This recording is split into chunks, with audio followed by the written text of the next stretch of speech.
If you've been feeling overwhelmed with creating content, then don't panic, because the good news is you do not need fancy edits or hours of production time to make great videos. So let me show you how to make videos that are simple, effective, and save you a ton of time. Okay, so number one is to focus on content, not perfection. Think about your audience, think about what they want, think about how you can help them and post that. Because why are people coming to YouTube? They're coming to YouTube to find answers. And as long as you're giving those answers, they're gonna stick around and they're gonna subscribe and keep following you, especially if you come on, you just give them the answer and leave it at that. No mumble jumble, no like blabbing on in between, no going off on little tangents, just a straight answer. People care so much more about the value than what things look like.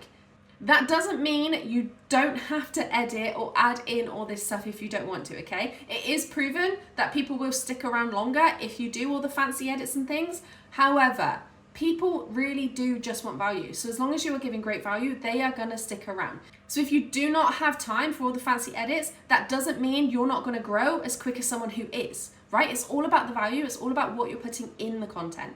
And don't forget to plan your script so that you can just give these points instead of going off on little tangents as well. Because when I don't script, oh my God, my videos just go on and on and on. I'm rambling, then I'm sat there like, hold on, what was I talking about? Like, it just didn't make sense. So I make sure that I actually have a script in front of me now. I've got my laptop right here, right? I can keep looking down when I need to because I have bullet points and I'm only talking about those things because I do not want to overwhelm you, especially in a minimalist video, right? So just make sure that you focus on the value. Tip number 2 is to use natural light and simple backgrounds. You can see here, right, I don't have much behind me. I have my yoga stuff because I've just taught a yoga class. Probably should have hid that, but I'm kind of hiding it, so it's fine. But I have like a white wall, right? I could move the camera around to have like plants and a sofa and make it look a little bit more aesthetically pleasing, but do I need to? No, because you're just here for the YouTube content, right? You just want to know how to grow your business and how to grow your YouTube channel. You don't really care what's behind me. Eventually, maybe if I have more time, you know, I'm a mum, I've got pets, I'm like, you know, busy constantly. Maybe if I had more time, I could set up like a lovely fancy area, but I don't have that time, so I'm not going to do it because I just want to give you value. I also just have one light that I have behind my phone pointing at me. I've got natural light coming in here. That's why I have this light, because if I turn this light off, in fact, I'll show you now, you will see the difference in the shadow, right? Because I've got the natural light coming in, it darkens this side of my face, it just looks a bit weird. So just having one light in front of me really makes that difference, but it's literally just one light, okay? It's so simple. This also helps to keep the focus on you as well, right? I've noticed in my yoga classes that I have recorded on my yoga channel, Lakora Yoga, when I have a busier background, I don't have as many views. I think people get distracted with everything that's around, and I do the same on others, right? Because I practice yoga with so many other yoga teachers on YouTube, but as soon as I see a video that isn't like nice and bright, they've got too much stuff behind them, it basically looks unprofessional, right? It actually looks better if you just clear the space completely. So just notice that that can take the focus off you, which is not what we want. We want people to be sucked into you and to listening to your value. Okay, the third step is to batch record. Okay, this is going to make things so much simpler. Since I have my schedule now, I am like 3 weeks ahead in my content plan. Okay, I've scheduled videos for 3 weeks in advance because I've stuck to this content plan. Every Wednesday, I will record my videos. I will make sure that I've done my hair and makeup Wednesday morning because again, I don't want to be doing my hair and makeup every single day. That's just not me. So every Wednesday, just being honest, every Wednesday I will batch record. I will record 3 to 4 yoga classes and I will sit down and I will record my whole series, if I can, if I have enough energy, of my YouTube plan, right? Of my YouTube channel. The Leah Hine YouTube channel. You know what I mean? This channel that you're watching this one on. Okay, so that I have extra content. Thursdays and Fridays, I sit down and I edit them. Okay, and then that is scheduled out for weeks and weeks later. Because I'm a mum, right? So when it comes around to half terms and summer holidays, I know that I'm not going to be able to record. And I want to keep this as easy as possible. And I found this way, oh my God, it's made it so much easier. Like I am weeks ahead.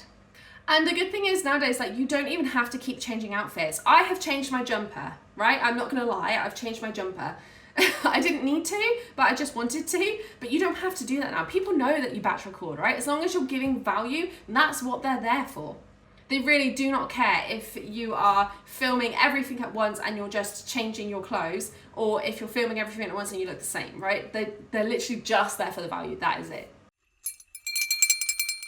Okay, so tip number 4 is to edit lightly. You do not need to over edit nowadays, right? In my yoga classes, I barely edit. I will film it, I will put it into my editor, I will sometimes up the brightness, and then I'll do my voiceover. Sometimes I'll zoom in if I'm too far away, right? Or if I've got like mess on either side, I will zoom in to cut that off.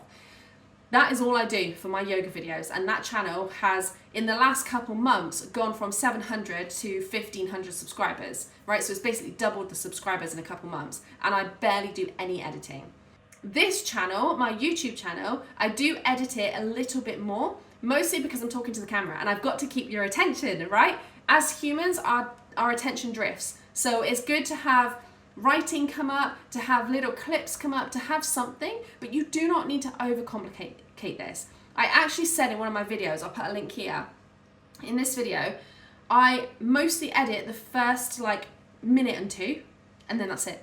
And then I barely edit the rest of it, because you just want them to get hooked in that first like minute or 2 and to know what you're going to talk about, right? So that they know why they're watching, and then they're going to watch the rest anyway, right? Because if in that first minute or 2 you're explaining what you're going to be talking about, and if they're interested, they're going to stick around no matter what their editing looks like. So try to keep the editing basic. You do not need to over edit things nowadays. And the 5th tip that I have for you is to repurpose content. You can turn a single YouTube video into like 5 shorts, right? So this video, for example, I've given you 5 tips. I could after this video, I could stop this video, turn my phone portrait, record those 5 tips really quick within a minute, right? Obviously I'd have to narrow them down a little bit, but then I could say at the end of those shorts, for more tips, don't forget to watch this video. And then I'm pointing them to this video. So those 5 shorts are then linking everybody back to this video, which is going to give this video more views, watch time, and hopefully subscribers as well, right? So you're always repurposing. You're thinking, you're not always trying to think about different ideas, right? I'm not then going to go on and think of 5 different ways of growing your YouTube channel, right? Or minimalist video ideas. I would use these 5 tips to link it back to this one. And once you've done that, like once you have those shorts, you can then also upload those shorts to Instagram, to TikTok, to anywhere else, to Facebook, okay? If you follow me everywhere, you will know that my shorts on YouTube, I post to Instagram, I post to TikTok, and I post on my Facebook page. Because I'm not gonna create extra work for myself when I don't need to. I have YouTube as my main platform, and then I branch out a little bit after that, but YouTube is the focus. And this just saves so much time while maximizing your reach everywhere. So start small, stay consistent, and watch your channel grow. If you want more time-saving strategies like this and organization tips, because I love organizing content, make sure that you hit the subscribe button and follow along. And don't forget to watch this video next, if it's out already, where I'm going to be going over how I'm going to guarantee my success in 2025.